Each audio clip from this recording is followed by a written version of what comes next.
अभी हम यहाँ पर त्रिभुज को समझने का प्रयास करेंगे। त्रिभुज शब्द से ही स्पष्ट है कि त्रिभुज का मतलब होता है तीन भुजा। तो ऐसा बंद आकृति जो इस प्रकार से तीन भुजाओं से मिलके बना हो वो त्रिभुज कहलाता है।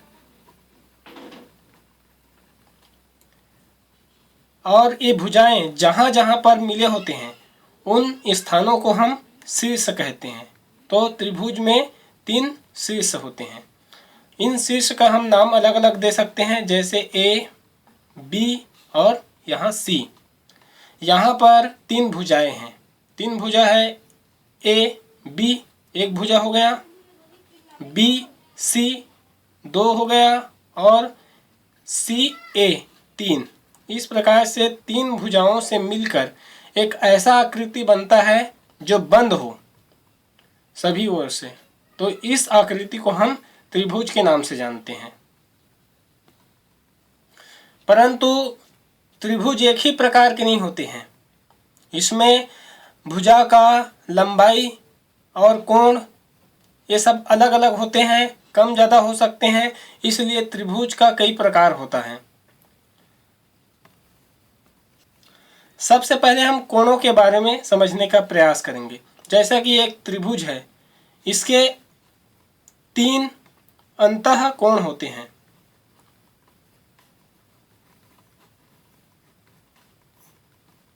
तीन, एक बी, एक ए और एक सी। इस प्रकार से कोई भी त्रिभुज के तीन अंतः कोण होते हैं और इन तीनों कोणों को मिला के कुल 180 अंश होता है। अर्थात अगर हमें इस त्रिभुज के कोई भी दो कोण का मान ज्ञात है तो तीसरे कोण का मान हम अपने आप निकाल सकते हैं। जैसे कि मान लीजिए हमको ये पता है कि इसका मान है 60 और इसका मान है 50। 60 और 50 मिलके होता है 90। तो हम जान जाएंगे कि 180 में यदि हम 90 को घटा देंगे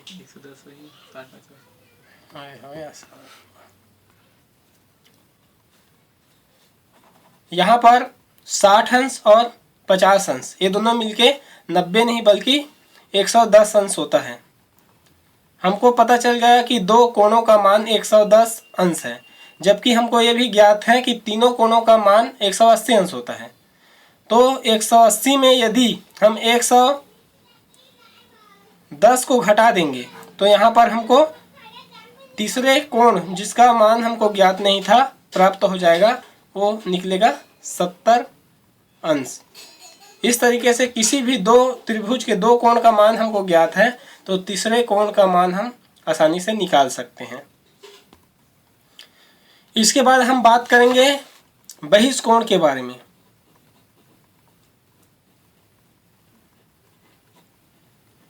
अब बहिष्कोण क्या होता है? सबसे पहले हम एक त्रिभुज बनाते हैं इस प्रकार। एक त्रिभुज बन गया। यहाँ हम नाम दे देते हैं ए, बी और सी।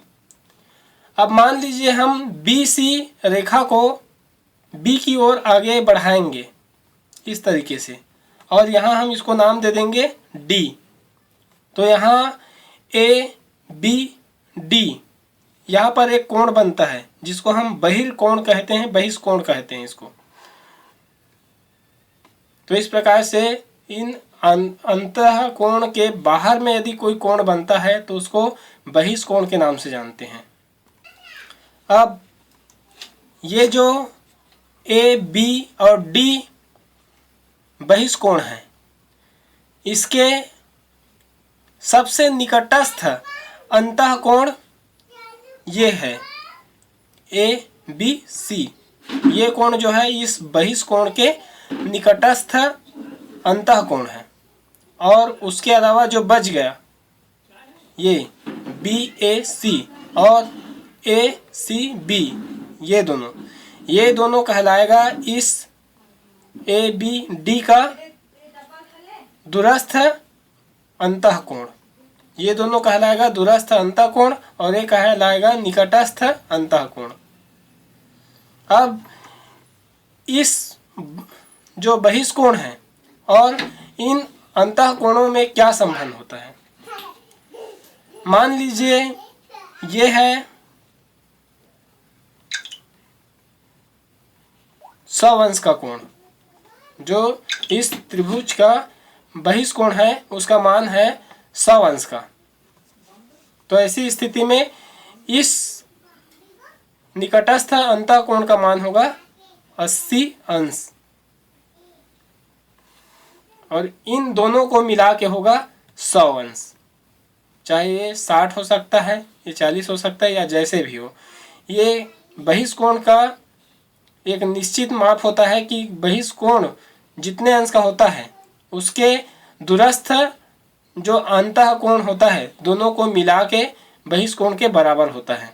ये दोनों 50-50 भी हो सकता है या 60 और 40 भी हो सकता है, लेकिन यह निश्चित है कि ये दोनों कोणों को जोड़ने पर जितना आएगा उतना इस बहिष्कोण का मान भी होगा। और यहाँ पर ये ज्ञात नहीं है हमको कि यहाँ 80 अंश है, तो भी यहाँ स्पष्ट पता चल जाएगा कि ये 80 अंश ही होगा, क्योंकि हम जानते हैं किसी भी एक रेखा पर यदि A, O और B 3 बिंदु है और यहाँ से ये 2 भागों में बटा है, तो इन यहाँ से यहाँ तक का मान हमेशा 180 अंश होता है और यदि पूरे को ले तो 360 होता है। तो 180 अंश होता है और 180 में मान लीजिए यहाँ से कोई भुजा द्वारा कटा हुआ है और इसका मान 100 है, तो निश्चित तौर पे बचा हुआ जो कोण होगा उसका मान 80 ही होगा। यहाँ मान लीजिए 110 होता तो इसका मान 70 होता, यहाँ मान लीजिए 90 होता तो यहाँ पर भी मान 90 होता। इस तरीके से दोनों मिला के हमेशा 180 अंश होता है। लेकिन यहाँ पर एक बात ये रहना चाहिए कि जो BC रेखा है वो आगे बढ़कर D तक गया है, ये एक सीधा रेखा होना चाहिए। यहाँ पर से यदि ये तिरछा होगा या इधर आगे बढ़ेगा तो इस तरीके के जो मान है वो गलत हो जाएगा। तो एक सही बहिष्कोण बनने के लिए ये जो रेखा है वो सीधा जाना चाहिए। अब हम यहाँ पर त्रिभुज जानते हैं कि एक ही प्रकार के नहीं होते, अलग अलग होते हैं। तो त्रिभुज का हम यहाँ वर्गीकरण करेंगे। वैसे त्रिभुज का वर्गीकरण 2 आधार पे किया जाता है। एक तो इसके भुजा के आधार पे, जैसे कि मान लीजिए एक त्रिभुज है तो इसके भुजा के अलग अलग लंबाई के आधार पे हम त्रिभुज को बांट सकते हैं। दूसरा, इसके कोण के मान के आधार पर भी हम त्रिभुज को बांट सकते हैं। सबसे पहले हम यहाँ पर भुजा के आधार पे बांटेंगे। भुजा के आधार पे 3 भागों में बांटा गया है। एक है विषम बाहु, फिर समद्विबाहु और तीसरा है समबाहु। सबसे पहला है विषम बाहु। बाहु का मतलब हम जानते हैं बाह या भुजा के लिए इस्तेमाल किया जाता है। तो विषम शब्द का मतलब होता है जो बराबर ना हो, समान ना हो। विषम बाहु, इसमें जो त्रिभुज के 3 भुजा होते हैं वो तीनों का मान अलग अलग होना चाहिए। जैसे कि मान लीजिए इस तरीके से ये त्रिभुज हम बनाए हैं। यहाँ पर मान लेते हैं इसका मान है 3 सेंटीमीटर, इसका मान है 5 सेंटीमीटर और इसका मान लेते हैं हम 4 सेंटीमीटर है। तो इस तरीके से हम देखते हैं तीनों भुजा का मान अलग अलग है। तो इस प्रकार के जो त्रिभुज होते हैं उसको हम विषम बाहु त्रिभुज के नाम से जानते हैं। इसके बाद आता है समद्विबाहु। समद्विबाहु में इस तरीके से कोई भी 2 भुजा बराबर होते हैं। इसमें ये दोनों भी बराबर हो सकते हैं, ये दोनों भी बराबर हो सकते हैं, लेकिन कोई ना कोई 2 भुजा हमेशा बराबर होगा और तीसरा भुजा जो है अलग होगा। मान लेते हैं यहाँ पर मान लेते हैं यहाँ पर इस भुजा का लंबाई है 8 सेंटीमीटर, इसका भी है 8 सेंटीमीटर और इसका है 3 सेंटीमीटर। तो इस तरीके से इस त्रिभुज का दो भुजा, ये दोनों अगर इसको हम इस तरीके से नाम दें ए बी सी, तो ए बी और ए सी दोनों बराबर हैं, परंतु बी सी इन दोनों से छोटा है। तो इस तरीके से कोई दो भुजा यदि बराबर हो तो हम द्विबाहु त्रिभुज कहते हैं। अब हम अंतिम में आते हैं समबाहु त्रिभुज। समबाहु त्रिभुज हम उस त्रिभुज को कहते हैं जिसका तीनों भुजा बराबर होता है। जैसे कि मान लीजिए ए बी सी है, यहाँ पर यदि तीनों भुजा का मान 5-5 सेंटीमीटर है तो हम ऐसे त्रिभुज को समबाहु त्रिभुज कहते हैं। इस तरीके से भुजा की लंबाई के आधार पर हम त्रिभुज को 3 भागों में बांट सकते हैं। लेकिन इसमें एक विशेष बात और है कि किसी भी त्रिभुज का जो सबसे एक बड़ा भुजा हो सकता है और दो उससे छोटा हो सकता है, या दो बराबर हो सकता है, या तीनों बराबर हो सकता है, लेकिन उसका कोई भी दो भुजा तीसरे भुजा से बड़ा होना, जोड़कर तीसरे भुजा से बड़ा होना चाहिए।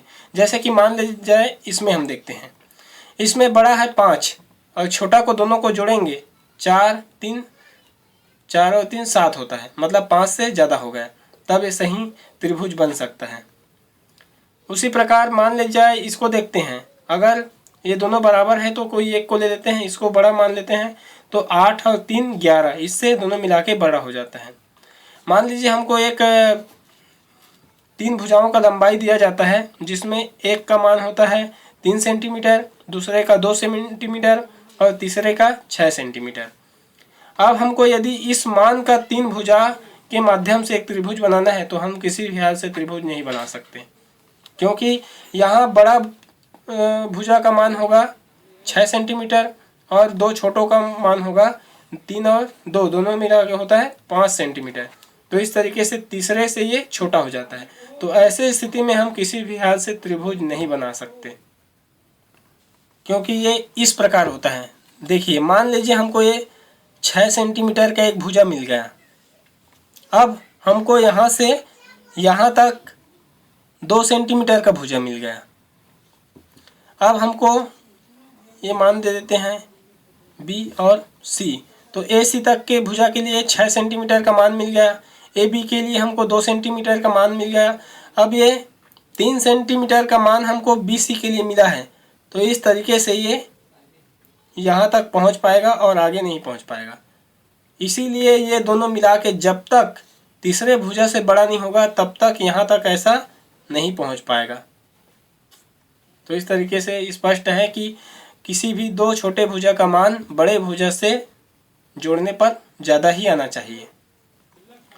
अब हम त्रिभुज का पुनः वर्गीकरण करेंगे कोण के आधार पे। कोण के आधार पर भी हम त्रिभुज को 3 भागों में बांटते हैं। एक है न्यून कोण त्रिभुज, समकोण त्रिभुज और अधिक कोण त्रिभुज। सबसे पहले हम देखते हैं न्यून कोण त्रिभुज। यदि किसी त्रिभुज का तीनों कोण 90 अंश से कम मान वाला हो, जैसे मान लेते हैं यहाँ पर हो ये 70 अंश, यहाँ मान लेते हैं हम 50 अंश और यहाँ मान लेते हैं हम 60 अंश, तो इन तीनों को मिला के आएगा 180 अंश। परंतु हम ध्यान से देखें तो यहाँ कोई भी ऐसा कोण नहीं है जो 90 अंश से ज़्यादा हो या 90 अंश हो। तो 90 अंश से कम यदि तीनों का तीनों कोण हो तो वो त्रिभुज कहलाता है न्यून कोण त्रिभुज। अब हम दूसरा नंबर पढ़ते हैं समकोण। त्रिभुज का कोई भी एक कोण यदि 90 अंश का हो, जैसे कि इस ए बी और सी में मान लीजिए ये 90 अंश का है, तो ये दोनों मिला के 90 अंश का होगा। तो यदि एक त्रिभुज में कोई एक कोण 90 अंश का हो तो उसको हम त्रिभुज को समकोण के नाम से जानते हैं। अब तीसरा नंबर है अधिक कोण। किसी त्रिभुज का कोई भी एक कोण, मान लीजिए ये त्रिभुज है इस तरीके से, तो कोई भी एक कोण यदि 90 अंश से ज़्यादा का हो तो ऐसी स्थिति में उस त्रिभुज को हम अधिक कोण के नाम से जानते हैं।